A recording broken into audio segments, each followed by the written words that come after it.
ഇനി നമുക്ക് കോഴിക്കോട്ട് ഒരു വാർത്തയിലേക്ക് പോകാം.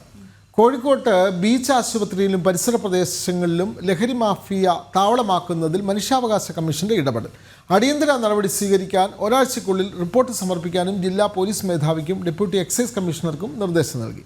ലഹരി ഉപയോഗത്തിൻ്റെയും വിൽപ്പനയുടെയും വാർത്ത ജനം TV കഴിഞ്ഞ ദിവസം റിപ്പോർട്ട് ചെയ്തിരുന്നു. തുടർന്നാണ് കമ്മീഷന്റെ ഇടപെടൽ.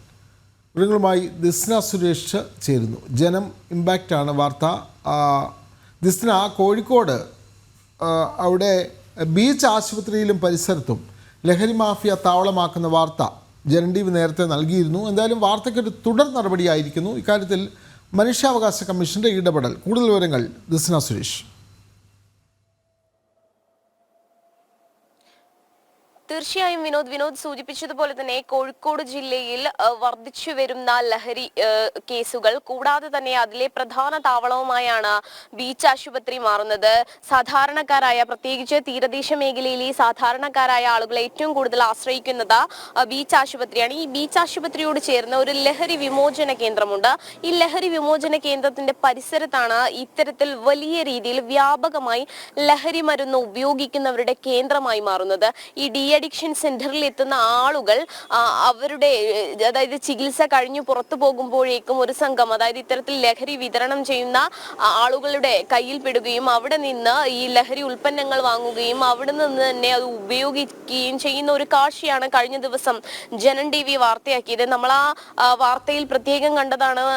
പട്ടാപകലാണ് അവിടെ ഇരുന്ന് ഈ ഇത്തരത്തിലുള്ള ലഹരി വസ്തുക്കൾ ഉപയോഗിക്കുന്ന ഒരു യുവാവിനെ ഉൾപ്പെടെ നമ്മൾ കണ്ടതാണ്. ഈ വിഷയത്തിലാണ് ഇപ്പോൾ മനുഷ്യാവകാശ കമ്മീഷന്റെ ഇടപെടൽ ഉണ്ടായിരിക്കുന്നത്. കെ ബൈജുനാഥാണ് റിപ്പോർട്ട് തേടിയിരിക്കുന്നത്. എക്സൈസ് കമ്മീഷണറോടും ജില്ലാ പോലീസ് മേധാവിയോടും ഒരാഴ്ചയ്ക്കകം ബീച്ച് ആശുപത്രിയിലെ പ്രശ്നങ്ങൾ, പ്രത്യേകിച്ച് ലഹരി വിമോചന കേന്ദ്രത്തിന്റെ പരിസര പ്രദേശങ്ങളിൽ ഇത്തരത്തിൽ പ്രശ്നങ്ങൾ ഉണ്ടെങ്കിൽ ഉടനടി റിപ്പോർട്ട് സമർപ്പിക്കുവാനാണ് മനുഷ്യാവകാശ കമ്മീഷൻ ഇടപെട്ടിട്ടുള്ളത്. കൂടാതെ തന്നെ മാർച്ച് 26-നാണ് മനുഷ്യാവകാശ കമ്മീഷന്റെ സിറ്റിംഗ് വരുന്നത്. ഗവൺമെന്റ് ഗസ്റ്റ് ഹൗസിലാണ്. ഈ സിറ്റിംഗിൽ ഈ കേസ് പരിഗണിക്കുമെന്ന് കൂടിയാണ് നമുക്കറിയാൻ സാധിച്ചിട്ടുള്ളത്. നമ്മൾ കഴിഞ്ഞ കുറേ തവണയായി കേട്ടുവരുന്ന വാർത്തകളൊക്കെ തന്നെയും ഈ ലഹരിയുമായി ബന്ധപ്പെട്ടുണ്ടാകുന്ന പ്രശ്നങ്ങളാണ്.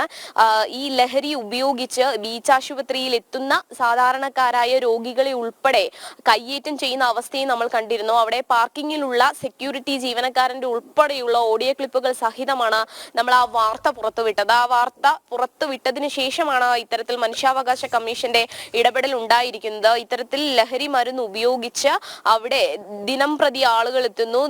ഉപയോഗിച്ചെത്തുന്നത് മാത്രമല്ല, അവിടെയുള്ള സെക്യൂരിറ്റി ജീവനക്കാരെ ഉൾപ്പെടെ അവിടെയുള്ള രോഗികളെ ഉൾപ്പെടെ കയ്യേറ്റം ചെയ്യുന്ന ഒരു സ്ഥിതിഗതിയിലേക്ക് പോകുന്നു. പോലീസ് അടക്കമുള്ള ആളുകൾക്ക് നോക്കി നിൽക്കേണ്ടി വരുന്ന ഒരു അവസ്ഥയാണ് അവിടെ ഉള്ളത്. നമുക്കറിയാം, അവിടെ തന്നെയാണ് അമ്മയുടെയും കുട്ടികളുടെയും പരിപാലിക്കുന്ന കേന്ദ്രമുള്ളത്. അതോടൊപ്പം തന്നെ ENT വിഭാഗമുണ്ട്. അത്തരത്തിൽ സാധാരണക്കാരായ ആളുകൾ, പ്രത്യേകിച്ച് രോഗികൾ ആശുപത്രിയിൽ എത്തുമ്പോൾ വലിയ രീതിയിലുള്ള പ്രശ്നങ്ങളാണ് ഇവർ സൃഷ്ടിക്കുന്നത്. അതുകൊണ്ട് തന്നെ ഈ വിഷയത്തിൽ അടിയന്തരമായ ഇടപെടൽ ഉണ്ടാവണമെന്ന് തന്നെയാണ് മനുഷ്യാവകാശ കമ്മീഷൻ ഇപ്പോൾ ഉത്തരവിട്ടിട്ടുള്ളത്. എന്തായാലും ഒരാഴ്ചയ്ക്കകം റിപ്പോർട്ട് സമർപ്പിക്കണമെന്നും ഈ ഉത്തരവിൽ പറയുന്നു. നമുക്കറിയാം, കഴിഞ്ഞ കുറച്ച് നാളുകളായി നമ്മൾ കേട്ടുവരുന്ന വിഷയങ്ങളൊക്കെ തന്നെയും ഈ ലഹരിയുമായി ബന്ധപ്പെട്ട പ്രശ്നങ്ങളാണ്. അപ്പോൾ സാധാരണക്കാരായ ആളുകൾ, പ്രത്യേകിച്ച് കോഴിക്കോട് ജില്ലയിലെ തീരദേശ മേഖലയിലെ ആളുകളെ ഏറ്റവും കൂടുതൽ ആശ്രയിക്കുന്ന ഒരു ആശുപത്രിയാണ് ബീച്ച് ആശുപത്രി. ഈ ബീച്ച് ആശുപത്രിയിലാണ് ഇത്തരത്തിലുള്ള പ്രവർത്തനങ്ങൾ നടക്കുന്നത്.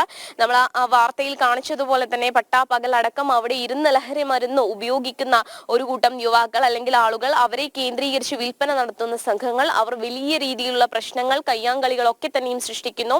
ആ പ്രശ്നത്തിലാണ് ഇപ്പോൾ മനുഷ്യാവകാശ കമ്മീഷന്റെ ഇടപെടൽ ഉണ്ടായിരിക്കുന്നത്. മാർച്ച് 26-ന് ഗവൺമെന്റ് ഗസ്റ്റ് ഹൗസിൽ നടക്കുന്ന സിറ്റിംഗിൽ ഈ വിഷയം പരിഗണിക്കുമെന്നും മനുഷ്യാവകാശ കമ്മീഷൻ അറിയിച്ചിട്ടുണ്ട്. വിനോദ്. ഓക്കെ, ശരി.